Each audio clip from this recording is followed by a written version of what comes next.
En complementación a lo ya explicado por Juan Carlos Pérez respecto al Código Procesal Civil en general, la Comisión de Reforma trabajó también en un proyecto de Código Procesal Laboral específicamente,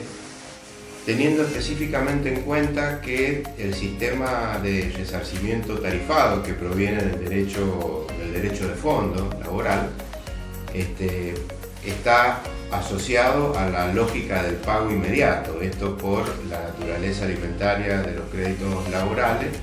y porque en definitiva la demora en el proceso va a perjudicar siempre al más débil. Todo lo cual hace que el principio de economía procesal con los subprincipios de celeridad, eventualidad y saneamiento hayan sido un poco el eje o la idea fuerza que haya, digamos, o el postulado que ha inspirado o guiado el sentido de la reforma. Bueno, todas estas características hacen que un poco sea inexplicable que se mantuviera un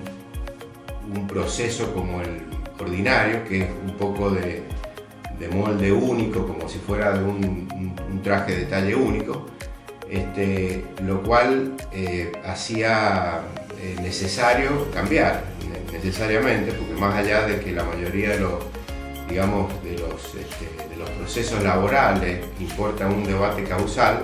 también existen procesos en donde lo que se discute es absolutamente incontrovertido. Piénsese, por ejemplo, en un despido sin causa,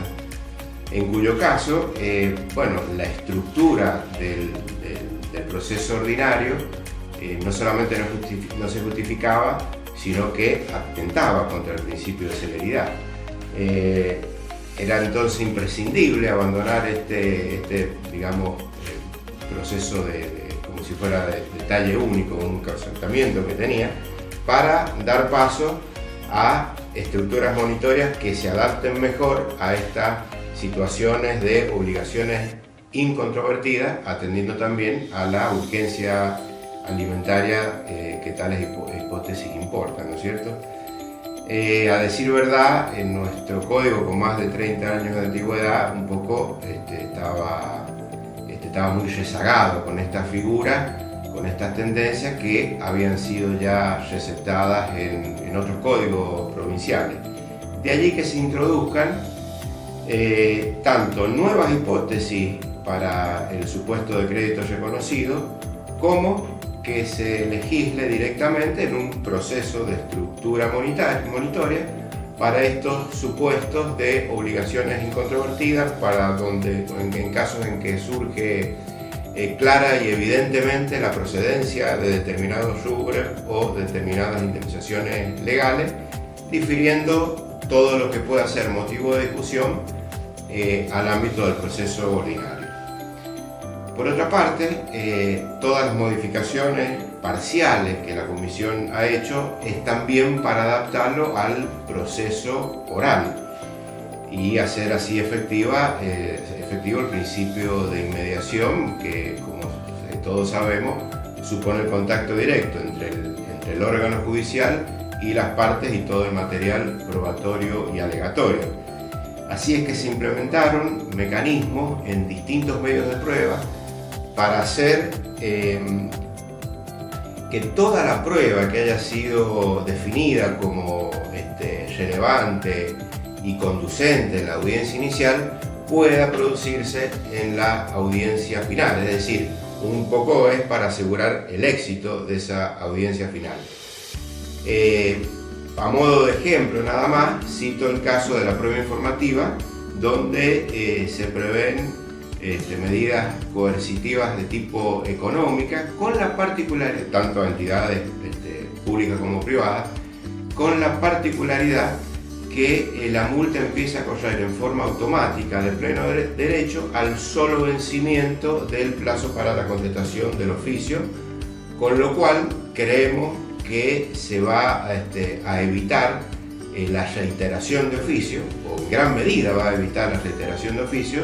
que muchas veces se hace impracticable dado la proximidad de la audiencia final.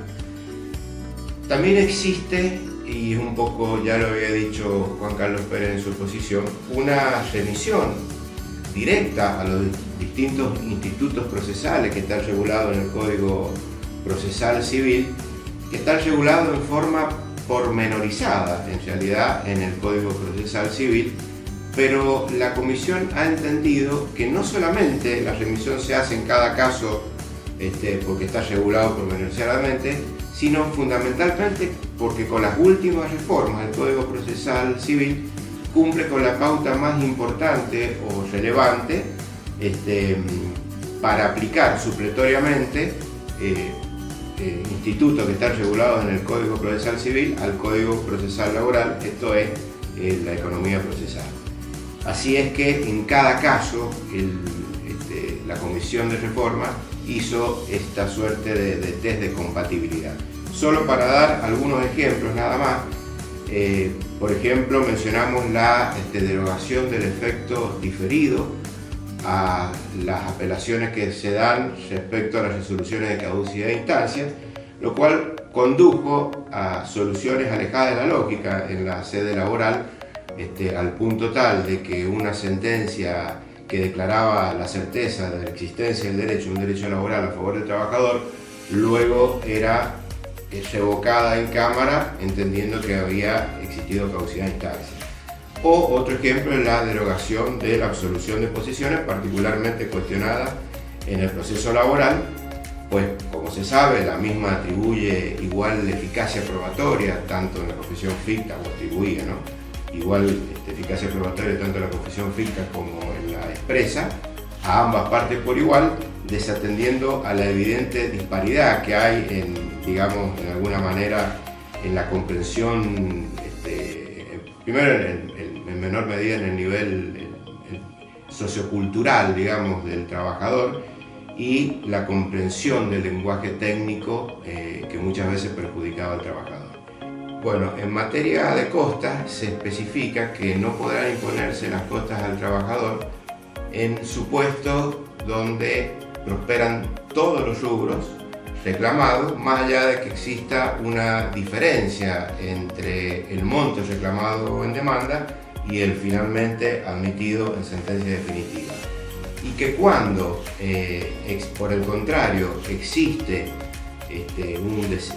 se desestiman algunos rubros, si bien aceptamos que se aplica el vencimiento parcial y mutuo, que esa aplicación del vencimiento parcial y mutuo no sea con un criterio meramente aritmético, sino que por el contrario se acorde a los principios del proceso laboral,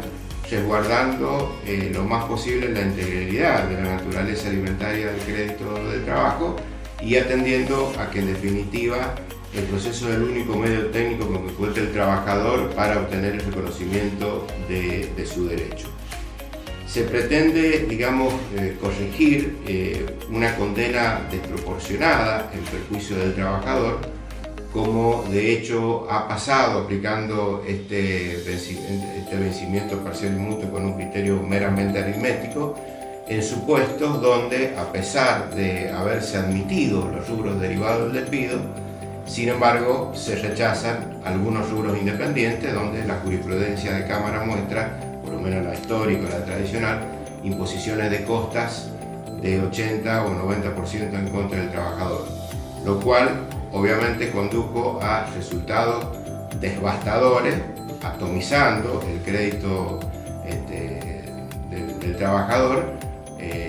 que lo ve, digamos, absorbido en gran parte todo el crédito por el pago de los honorarios de los abogados intervinientes de la causa.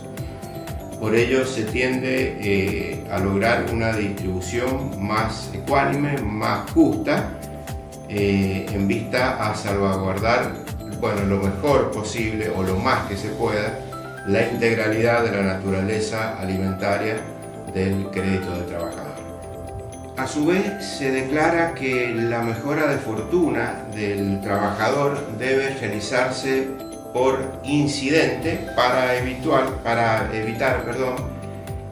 considerar que cualquier cobro dentro del proceso que reciba el trabajador implica automáticamente, y por poco que fuera, y sin atender a la situación económica particular, mejora de fortuna. Por eso se aclara que debe ser por incidente. Otro aspecto importante es la derogación de la necesidad de que el abogado que representa al trabajador tenga que prestar caución juratoria por el trabajador para obtener una medida cautelar, esto receptando algún fallo que lo declaró inconstitucional a este requisito por violar las reglas del mandato, que en efecto la relación entre